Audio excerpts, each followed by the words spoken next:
একটা দিনের মধ্যে 24 ঘন্টা যে কিভাবে কেটে যাচ্ছে না আমি বুঝতে পারছি না, কিন্তু প্রত্যেক দিনের আমার রুটিন ওভারঅল সেম।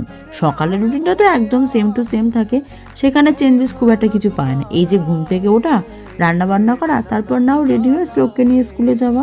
বেশিরভাগ দিন ওখানে বসে থাকি বা কোনো কোনো দিন আবার বাড়িও চলে আসি। যেদিন কাজের প্রেশারটা বেশি থাকে একটু বাড়ি এসে কিছুটা কাজ এগিয়ে আবার ওকে আনতে যাই। মোটামুটি কিন্তু এই পর্যন্ত আমার সেম টু সেম থাকে। দুপুরে আমাকে ঘুমাতে দিতেই হবে, কারণ আমি অনেক ভোরে তবে উঠি। হ্যাঁ, এই যে 2 ঘন্টা ও স্কুলে থাকে, এই 2 ঘন্টার গল্প শুনতে আমার বাকি দিনের এই যেমন আজকের ওর স্কুলে একটা বন্ধুর জন্মদিন পালন করা হয়েছে, কেন স্কুলে কেক কাটলো, কেন ওকে সন্ধ্যেবেলায় বাড়িতে ডাকেনি, সেই নিয়ে তার হাজার একটা প্রশ্নের উত্তর দিতে দিতে আমার সারা দিনটা আজকে কেটে। বন্ধু কেন ওকে সন্ধ্যেবেলা নেমন্তন্ন করেনি, সেই দুঃখে আমি ওকে ঘুরতে নিয়ে গেছিলাম, সেখানেও সমস্যা। কেন ফুচকা দোকান বসেনি, কেন সিঙ্গারা আমি খাচ্ছি, হাজার একটা প্রশ্নের উত্তর দিতে দিতে না সত্যি আমি দিনের শেষে এত ক্লান্ত হয়ে যাই। আর যাই হোক, মাদের কিন্তু ক্লান্ত হওয়া সন্ধ্যে টিফিন কমপ্লিট করতে না করতেই আবার রাতের রান্না শুরু। আসলে কি বলতো, দিনের 24 ঘন্টাটা আগে আমি কাটাবো কি করে ভাবতাম, এখন কিভাবে কাটেন আমি বুঝতে পারি না।